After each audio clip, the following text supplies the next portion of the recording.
तो भाई हाल ही में इंडिया और बांग्लादेश के बीच की सीरीज क्या खत्म हुई, आईसीसी की तरफ से हमें अपडेटेड रैंकिंग देखने को मिली टेस्ट की। और भाई इस रैंकिंग को देख के अगर तुम एक इंडियन हो, अगर तुम एक भारतीय हो तो तुम्हारा दिल खुश हो जाएगा, क्योंकि भाई फाइनली आईसीसी की टेस्ट रैंकिंग के नंबर 1 बॉलर कोई और नहीं जसप्रीत बुमराह बन चुके हैं। उन्होंने रिप्लेस किया है हमारे ही अपने रविचंद्रन अश्विन को। और भाई जैसे ही बुमराह नंबर 1 टेस्ट बॉलर बने तो एक बहुत ही कमाल का जेस्चर देखने को मिला रविचंद्रन अश्विन से, जिन्होंने बुमराह के नंबर 1 टेस्ट बॉलर बनने की खुशी को अपनी स्टोरी पे शेयर करा और साथ में मात्र 3 शब्द लिखे, और वो 3 शब्द थे यू बिलोंग हियर। अश्विन ने कहा कि भाई हम तो नंबर 1 पे यूं ही थे, असल में तो ये पोजीशन आपकी है, आप डिजर्व करते हैं यहां पे होना।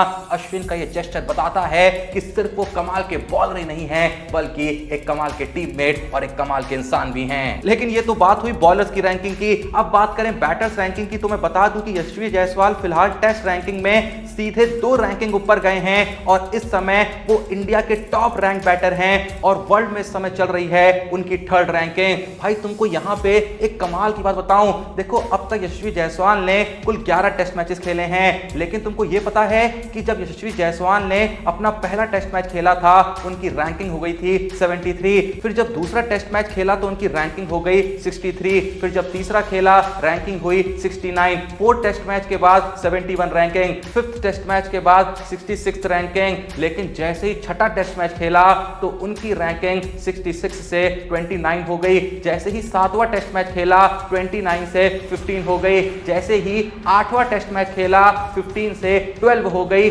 जैसे ही 9वां टेस्ट मैच खेला 12 से 8 हो गई। जैसे ही 10वां टेस्ट मैच खेला जो कि बांग्लादेश के खिलाफ खेला गया पहला टेस्ट मैच था तो 8th से 5th रैंकिंग हो गई। और जैसे ही खेला 11वां test match Jaiswal 5th rank batter से बन चुके हैं 3rd रैंक बैटर। अब देखो यार, जहां यशस्वी जायसवाल की बात निकली है तो मैं तुम्हें एक ऐसी बात बता रहा हूं जिसे सुन के तुमको बहुत अफसोस होगा, क्योंकि भाई अगर तुम्हें यशस्वी जायसवाल के बारे में बस एक बात पता होती ना जो मैं तुमको बताने वाला हूं, जो कि शायद तुमको पता भी होगी, तो शायद आज तुम्हारे खाते में पूरे 6,40,000 रुपए होते। ऐसा मैं क्यों कह रहा हूं, क्योंकि भाई हाल ही में कौन बनेगा करोड़पति में एक कंटेस्टेंट से यह सवाल पूछा गया कि साल 2024 में वो कौन सा 2nd इंडियन बैट्समैन था जिसने सुनील गावस्कर के एक ही टेस्ट सीरीज में 700 से ज्यादा रन मारने के रिकॉर्ड को तोड़ा था।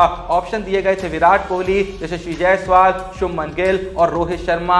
अब भाई देखो, मुझे नहीं पता कि तुम्हें इस सवाल का जवाब पता है नहीं पता है, लेकिन मेरे को तो भैया बहुत अच्छे से पता था कि हाल ही में साल 2024 में ही जब भारत और इंग्लैंड के बीच टेस्ट सीरीज खेली गई थी तब जायसवाल ने उस टेस्ट सीरीज में 89 की एवरेज से 9 इनिंग में 712 रन जड़े थे। और जैसे ही यशस्वी जायसवाल ने यह कारनामा किया था तो पूरे 45 साल के बाद सुनील गावस्कर के बाद वो दूसरे इंडियन बैट्समैन बने थे जिन्होंने एक ही सीरीज में 700 से ज्यादा रन जड़े हों। खैर, जहां हम बैटर्स की रैंकिंग की बात कर रहे थे, मैंने आपको जायसवाल के बारे में तो बता दिया कि 2 रैंकिंग ऊपर चले गए हैं, इस समय वो 3rd रैंकिंग पे हैं। तो वहीं विराट कोहली भाई सीधे 6 रैंकिंग ऊपर चले गए हैं। जी हां, इस समय विराट कोहली की टेस्ट रैंकिंग चल रही है 6th।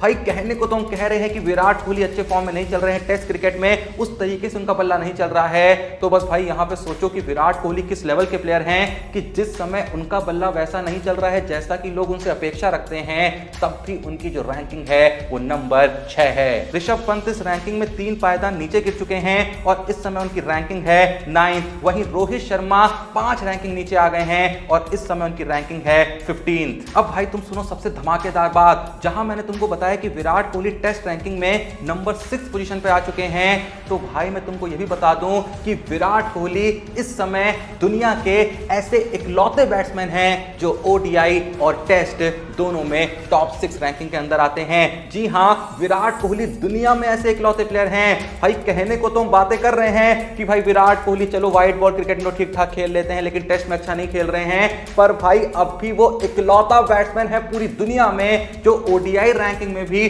टॉप 6 में आता है जहां उनकी 4th रैंकिंग है, और टेस्ट में भी टॉप 6 में आता है जहां उसकी 6th रैंकिंग है। मतलब भाई सोचने वाली बात है कि ये अपने आप में कितनी बड़ी बात है, पर उसके बावजूद भी कुछ मूर्ख ये बातें बातें कर रहे हैं कि विराट कोहली का वक्त जा रहा है, विराट कोहली का टच जा रहा है, विराट कोहली का फॉर्म जा रहा है। भाई देखो, टेस्ट क्रिकेट में भी जब तुम ये कहते हो ना, तो मैं तुमको यहाँ पे एक और बात बता दूं कि अगर तुम विराट कोहली की जो पिछली इनिंग की पारी है ना 29 नॉट आउट की, जिसे खेल के उन्होंने इंडिया को विजयी बनाया दूसरे टेस्ट मैच में बांग्लादेश के खिलाफ, अगर तुम वो 29 नॉट आउट की पारी हटा भी दो तो विराट कोहली ने उससे पहले भी जो पिछली 12 पारियां खेली है ना टेस्ट क्रिकेट में, उन 12 पारियों को मिला के विराट कोहली की जो एवरेज है वो है 59.58 की। क्योंकि भाई 29 नॉट आउट से पहले विराट कोहली ने जो पारियां खेली वहां उनके स्कोर रहे 47, 17, 6, 12, 46, 76, 38, 121, 76, 14 और 186। अगर भाई लगभग 60 की एवरेज रखना किसी के बुरे फॉर्म का प्रमाण है तो हाँ भाई विराट कोहली का खराब फॉर्म चल रहा है। खैर, जो भी ये वीडियो देख रहा है, आप लोग का इस पूरे मामले के बारे में क्या कहना है कमेंट सेक्शन में जरूर बताइएगा। अब जाते जाते मैं आपको एक और बहुत बड़ी अपडेट देना चाहूंगा, और वो अपडेट यह है कि जहां इस समय हर टीम ये सोच विचार करने में लगी है कि आखिर आईपीएल 2025 के लिए किन प्लेयरों को रिटेन करना है, किन को जाने देना है, क्योंकि 31 अक्टूबर की डेडलाइन है। तब तक हर टीम को बताना है कि भाई किसे रिटेन कर रहे हैं, किसे रिलीज कर रहे हैं। और मैं यहां पे बता दूं कि 31 अक्टूबर तक अगर किसी प्लेयर का डेब्यू नहीं हो रहा है तो उसे भाई अनकैप्ड गिना जाएगा, भले ही आने वाले वक्त में डेब्यू कर ले। अगर कोई 31 अक्टूबर के बाद डेब्यू कर रहा है तो चिंता करने की कोई बात नहीं है। अगर 31 से पहले डेब्यू नहीं किया तो आप उसको एक अनकैप्ड प्लेयर बना के अपनी टीम में रिटेन कर सकते हैं। पर भाई मुझे आपको ये नहीं बताना था कि डेडलाइन क्या है, मुझे आपको ये बताना था कि गुजरात वाले जो हैं वो मोहम्मद शामी को रिलीज करने को देख रहे हैं। भाई इतनी बड़ी बेवकूफी गुजरात करेगी मैं सोच भी नहीं सकता था। हाँ ठीक है, माना कि इंजरी से रिकवर होकर आएंगे, लेकिन शामी ना जाने कितनी बार इंजरी से वापस आए हैं। और सत्य यह है कि जब जब शामी इंजरी से रिकवर होकर आए हैं और ज्यादा खतरनाक बन के आए हैं। भाई बुमराह का भी ये जो लेटेस्ट सबसे खतरनाक वर्जन मार्केट में देखने को मिल रहा है ना, ये असल में इंजरी से जब वो वापस आए उसके बाद ही देखने को मिला है। हाँ पहले भी शानदार बॉलर थे, लेकिन जब से इंजरी से वापस लौटे हैं तब तो भाई नेक्स्ट लेवल बॉलर बन गए, सारे लेवल ही क्रॉस कर दिए भाई। हर फॉर्मेट में ऐसा फाड़ रहे हैं कि देख के भैया दिमाग खराब हो जाता है, कोई इतना अच्छा कैसे हो सकता है। तो भाई ऐसा ही केस शामी के साथ है। माना पिछला सीजन गुजरात के साथ नहीं खेला, लेकिन अगर साल 2023 के आईपीएल सीजन की बात करें तो नहीं भूलना चाहिए कि मोहम्मद शामी उस सीजन में पर्पल कैप बन के आए थे। 17 मैचों में 28 विकेट लिए थे, मात्र 8.03 की इकोनॉमी के साथ। और भाई देखो, एक सच यहां पे ये भी है कि मोहम्मद शामी ने गुजरात के लिए पिछला सीजन नहीं खेला, वही सबसे बड़ा रीजन था कि गुजरात की हालत पिछले सीजन में एकदम बेकार रही। क्योंकि भाई मोहम्मद शामी गुजरात के लिए जिस तरीके से शुरुआती ओवर में ही मैच खत्म कर देते थे, जिस तरीके से वो स्टार्टिंग के ओवर्स में ही 2-3 विकेट लेके मैच को वन साइडेड कर देते थे, वो करने वाला पिछले सीजन में गुजरात टाइटंस में कोई था ही नहीं। तो ऐसे में अगर गुजरात वाले मोहम्मद शामी को आईपीएल 2025 के रिटेन नहीं करते हैं तो ये आईपीएल इतिहास की सबसे बड़ी बेवकूफी कही जाएगी। ऐसी एक बेवकूफी भाई दिल्ली वाले भी करने वाले थे। वो लोग पहले मन बना रहे थे कि पंत को भाई रिलीज कर देना चाहिए, जिसके बाद ये खबरें भी आने लगी थी कि पंत जो है वो आईपीएल 2025 में सीएसके के लिए खेल सकते हैं। लेकिन भाई हाल ही में दिल्ली के को ओनर ने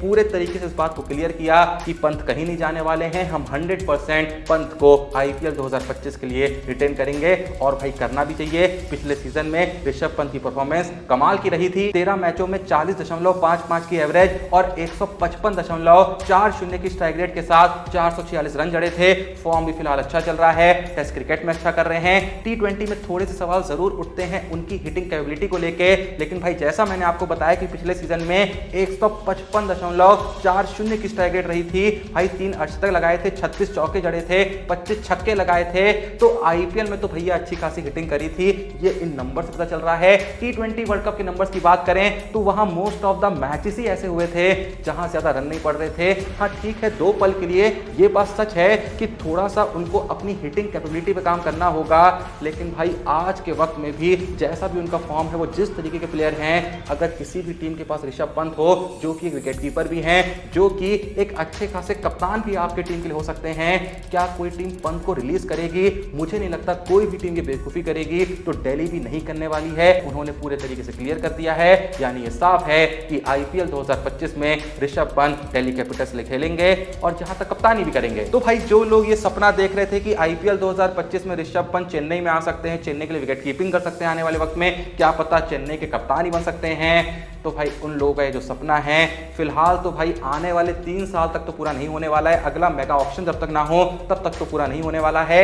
एक केस पूरा हो सकता है अगर ऋषभ पंत जो हैं किसी वजह से कह दें कि हमें दिल्ली कैपिटल्स के साथ जुड़ना ही नहीं है, फिर मेगा ऑक्शन में उतर जाएं, वहां पे चेन्नई वाले खरीद लें, या फिर ऐसा हो सकता है कि इस साल रिलीज हो जाएं, अगले साल कह दें भैया हम ट्रेड होना चाहते हैं, हम नहीं खेलना चाहते हैं। जैसे हार्दिक पांड्या चले गए ना गुजरात से मुंबई, वैसे ही ऋषभ पंत आ जाए चेन्नई में, जब धोनी चले जाएं। क्या पता सच में आने का मन बना रखा हो ये सोच के कि शायद धोनी ये सीजन ना खेलें, लेकिन जिस तरीके के रिटेंशन रूल आए, जिस तरीके से Dhoni as an uncapped player retain होने वाले हैं चेन्नई में, पंत को भी लगा होगा या फिर शायद धोनी ने भी कहा होगा कि भाई ये सीजन तो मैं खेल रहा हूं, तुम्हारी ज्यादा जरूरत नहीं है, जब मैं चला जाऊं तब आना, ताकि विकेट कीपिंग भी कर सको और तब तक गायकवाड़ ही कप्तानी भी देख लेंगे, ज्यादा अच्छी नहीं करी तो तुम ही कप्तान बना देंगे। क्या है सच क्या है झूठ ये तो नहीं पता, लेकिन एक बात यहां पे पूरे तरीके सच है कि ऋषभ पंत आईपीएल 2025 में दिल्ली कैपिटल्स में ही दिखने वाले हैं। जो भी ये वीडियो देख रहा है आप लोग का इस बारे में क्या सोचना है कमेंट सेक्शन में जरूर बताइएगा। वीडियो को लाइक करेगा, चैनल को सब्सक्राइब करेगा। मिलते हैं नेक्स्ट वीडियो में, तब तक के लिए जय हिंद, धन्यवाद।